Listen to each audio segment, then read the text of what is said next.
Video பார்த்துட்டு இருக்கவங்க எல்லாருக்கும் வணக்கம். நான் உங்கள் GV. Welcome back to our channel sound cooker. இன்றைக்கி சித்திரை 1 தமிழ் வருட பிறப்பு. எங்கள் வீட்டில் காலையில் 5 மணிக்கெலாம் பொழுது விடிஞ்சிருச்சுங்க. காலையில் எழுந்து வேலை பார்க்க ஆரம்பித்தாச்சு. இதுதான் எங்கள் வீட்டு கோலம். சித்திரை 1 அன்னைக்கு கோலம் எப்படி இருக்குன்னு கமெண்ட்டில் சொல்லுங்கள்.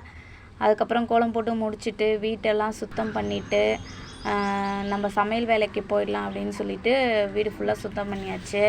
வீட்டெல்லாம் தொடச்சி விட்டாச்சு. சாமி ரூம்லாம் நேற்றே சரி பண்ணி வச்சாச்சு. அவ்வளோதாங்க. இப்போ சமையல் வேலையில் இறங்கியாச்சு. மட்டன் குழம்பு வைக்கிறோம். நாங்கள் வருடப்பிறப்பப்போ நான்வெஜ் தாங்க செய்வோம். நான்வெஜ்ஜும் செய்வோம், வெஜ்ஜும் செய்வோம். எங்கள் வீட்டு வழக்கம் அப்படி. இப்போது மட்டன் குழம்பு செய்கிறதுக்காக பட்டை, கிராம்பு, ஏலக்காய், 2 பச்சை மிளகா, வெங்காயம் எல்லாம் போட்டு நல்லா வதக்கி விட்டுக்கிறேன். ஆல்ரெடி நம்ம சேனலில் மட்டன் குழம்பு போட்டிருக்கேங்க, மட்டன் ரெசிபி, நீங்கள் பாருங்கள். வெங்காயம் நல்லா வதங்கின உடனே 2 மீடியம் சைஸ் அளவு தக்காளி சேர்த்துக்கலாம். தக்காளியும் நல்லா வதங்கட்டோங்க. வெங்காயம் தக்காளி 2மே வதங்கின உடனே இஞ்சி பூண்டு பேஸ்ட் சேர்த்துக்கலாம். சேர்த்து அதையும் நல்லா வதக்கிடலாம். பச்சை வாசனை போகிற அளவுக்கு வதக்கிக்கோங்க. இப்போது இதெல்லாம் முடிஞ்ச உடனே மட்டன் ஒரு 4 விசில் விட்டு வச்சுருக்கேன். அதையும் சேர்த்துக்கலாம் தண்ணியோட. இது நல்லா கொதி வரட்டும். ஆல்ரெடி வெந்திருக்கோங்க. லேசாக கொதி வந்தால் போதும். சில பேர் வருடப்பிறப்பப்போ கவுச்சி செய்ய மாட்டாங்க. ஆனால் எங்கள் வீட்டு வழக்கம் நாங்கள் நான்வெஜ் செய்வோம். அப்புறம் மசாலா தூள் சேர்த்துக்கலாம். மஞ்சத்தூள், மிளகாத்தூள் 2 ஸ்பூன், கரம் மசாலா, மட்டன் குழம்புக்கு கரம் மசாலா எடுத்து வச்சுருக்கோங்க, அதையும் சேர்த்துக்கலாம்.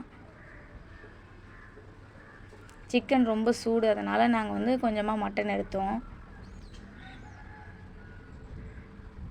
இதெல்லாம் நல்லா கலந்து விட்டுக்கோங்க. இதோட குழம்புக்கு தேவையான அளவு உப்பு ஆட் பண்ணிக்கலாம். அவ்வளோதாங்க. நல்லா கலந்து விட்டு குழம்பு கொதிக்கணும். கொதிக்கிற அளவுக்கு வெயிட் பண்ணுங்கள். மட்டன் ஆல்ரெடி விசில் விட்டு எடுத்தாச்சு. குழம்பு கொதிச்சா அவ்வளோதான்.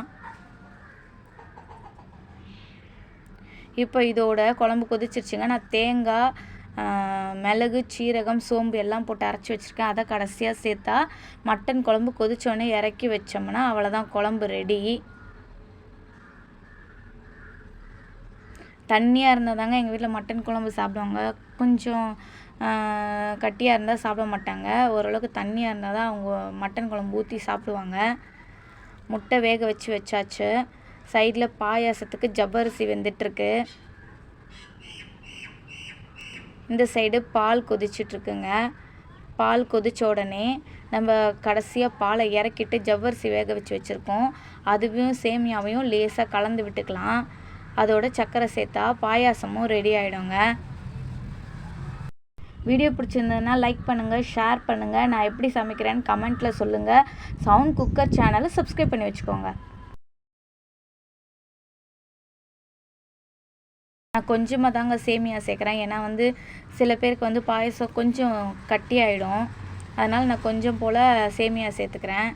அவ்வளோதாங்க. இதோட சக்கரை, முந்திரி, திராட்சை தாளித்து இறக்குனா பாயாசம் ரெடி. இப்போ உளுத்த வடைக்கு உளுத்த மாவு அரைச்சி வச்சுருக்கேன். வெங்காயம், பச்சை மிளகா, கருவேப்பிலை, உப்பு எல்லாம் சேர்த்து வச்சுருக்கேன். அவ்வளோதாங்க. வடையும் சுட்டாச்சு. உளுத்த வடை தான் ரொம்ப விரும்பி சாப்பிடுவாங்க. கடல வடை அவ்வளோவா சாப்பிட மாட்டாங்க. எங்கள் வீட்டு புத்தாண்டு நல்லபடியாக முடிஞ்சுது. சவுண்ட் குக்கர் சேனலுக்காக அனைவருக்கும் தமிழ் புத்தாண்டு நல்வாழ்த்துக்கள். சவுண்ட் குக்கர் சேனலை சப்ஸ்கிரைப் பண்ணுங்கள். பாய் பாய்.